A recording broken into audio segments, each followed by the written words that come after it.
hidup kita itu bukan boleh nggak boleh, tetapi bagaimana hidup kita ini bisa berguna apa enggak.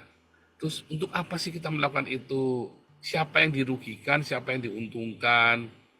Naikkan pujian dan sembah. Mau tanya yang dimaksud atau contoh dalam dosa yang menghujat Roh Kudus apa ya, Pak? Nah, menghujat Roh Kudus itu kamu sudah tahu loh, kamu sudah melihat dengan mata kepalamu sendiri pekerjaan Roh Kudus itu. Lalu kamu ini menyangkalnya itu loh. Ya misalnya nih kamu lihat nih, kamu ikut banyak menyembuhkan doa orang sakit, kamu melihat banyak orang sakit sembuh di dalam nama Yesus. Kamu melihat di gereja banyak ya orang-orang tertolong ya dengan mujizat. Lalu kamu tiba-tiba kamu sangkal itu. Oh enggak ada, itu hanya sugesti lah, itulah segala macam. Padahal kamu lihat tempat kamu tahu itu bukan Roh Kudus, tapi kamu demi sesuatu kamu menyangkal lah, itu nggak diampuni. Kalau misalkan ada orang candu, Pak, ya itu termasuk menghujat Roh Kudus nggak berhenti dari dosa sebelumnya gitu. Nah, candu bagaimana maksudnya? Candu ya misalkan nonton porno, candu klepto, candu bohong, yang kayak gitu. Atau ya kalau di karismatik kan biasanya ngerokok juga termasuk candu yang disebutnya dosa gitu. Karena itu katanya merusak tubuh ya, ya macam-macam deh Pak, segala macam jenis candu. Merokok dosa apa Eh, enggak? Kalau dari pemahaman saya, iya Pak. Enggak lah. Merokok dosanya di mana? Kalau kalau menurut saya karena ya itu kan menyebabkan kita bisa kena penyakit, Pak. Tuhan Siapa kan bilang? memberi. Oh gitu. Ya udah. Nah, jadi hidupnya kamu tuh menderita sekali loh. Kamu isinya dosa dan dosa dalam kepalamu, ya kan? Orang yang kepalanya isinya dosa dan dosa itu hidupnya menderita, saudara. Ya, dan biasanya tak jamin 1 juta% orang itu pasti munafik, tak jamin hidupnya. Pendeta, orang Kristen, agama Islam, siapapun yang otaknya isinya cuma dosa nggak dosa, hitam dan putih, tak jamin hidupnya munafik. Dan itu yang membuat orang tidak mau datang pada Yesus. Kenapa? Ribet hidupnya gitu loh. Kepalanya cuma isinya dosa nggak dosa, dosa nggak dosa, boleh apa nggak boleh. Ya, kepalanya isinya situ. Nah, kalau saya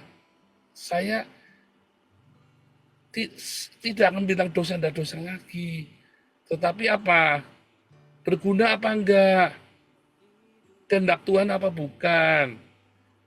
Berkenan apa tidak? Contoh nih. Ya kamu tadi bilang, ya nonton film porno itu dosa enggak? Kalau menurut saya karena nanti jadi kepengen berzinah dalam hati udah termasuk dosa kalau kata Tuhan Yesus. Nah sekarang kalau kamu lagi mau bank sperma, kan kalau di bank sperma itu ditonton film porno dulu supaya bisa dikeluarin spermanya. Oh kalau gitu saya belum tahu sih Pak. Saya kira itu sama istrinya dulu apa gimana. Saya nggak tahu sih prosesnya Nah, kalau yang itu. contoh nih satu lagi nih. Ya, kamu sama istri kamu ya melakukan oral seks, boleh enggak? Sama istri boleh lah Pak. Iya, kalau seks anal, Selama sama istri saya pikir boleh Pak. nah itu nggak boleh justru. Oh gitu. Kan Alkitab sudah jelas. Jangan melakukan dari belakang dan jangan dari Oh kulit. pemburit ya Pak. Oh iya iya Ya kan iya. udah Iya. jelas ayat. Nah itu. Oh iya kena pasal Kadang-kadang itu saya banyak orang asumsinya kalau Kristen, pemburit homo ya. Ya. kan pemburu itu seks melalui anal. Ya. Jadi ayatnya bunyinya jangan melakukan anal seks. Bahasa aslinya itu begitu. Ya. Bukan homo, bukan. Makanya diidentikan dengan homo. Ya, karena melakukan anal seks itu. Nah, balik lagi. Jadi hidup kita itu bukan boleh nggak boleh, tetapi bagaimana hidup kita ini bisa berguna apa enggak. Terus untuk apa sih kita melakukan itu? Siapa yang dirugikan, siapa yang diuntungkan, ya kan? Terus dampaknya nanti seperti apa? Orang boleh nggak pakai narkoba, pakai morfin, pakai narkoba? Nggak boleh lah, itu kalau orang lagi sakit gimana? Kan harus pakai, dia pakai morfin. Apalagi kalau sakitnya udah cancer, udah stadium akut. Dia harus pakai morfin tiap hari supaya jangan untuk menahan rasa sakitnya.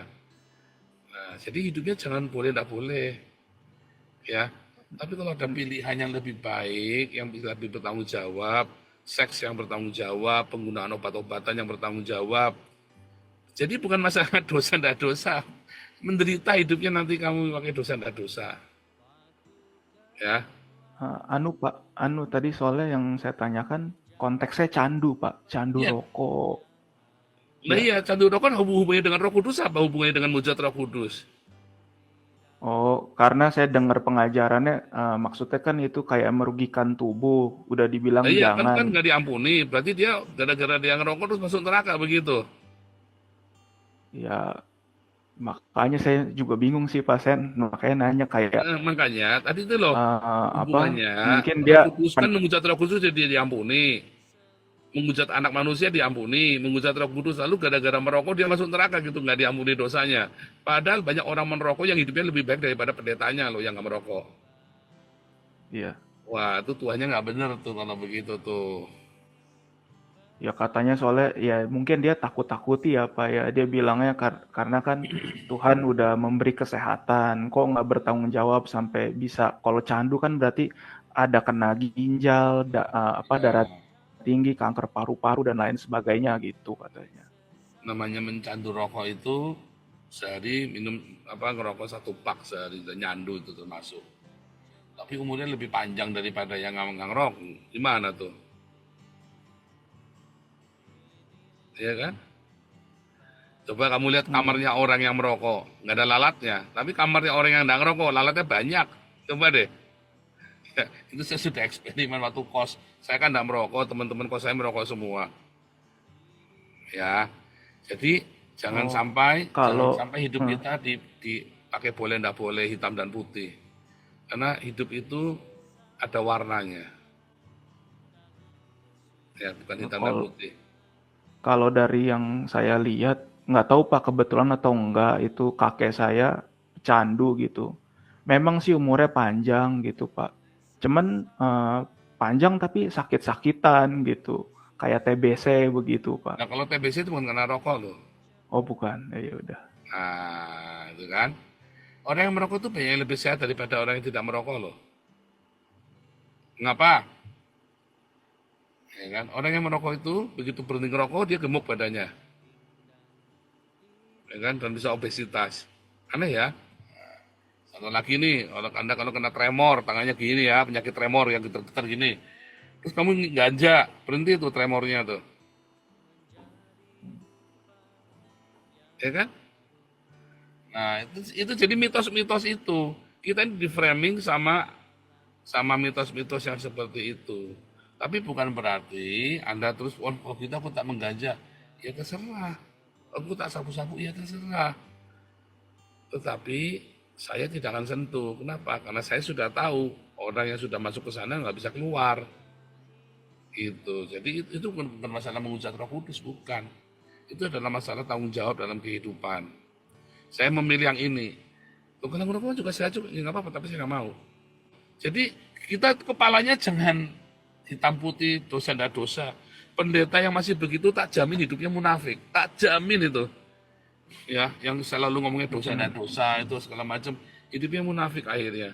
Terus nanti kalau ada orang yang melakukannya lalu diberkati, ya, dia iri, dia jengkel, kayak Kain, kayak anak sulung Hmm. dan anak bungsu itu loh.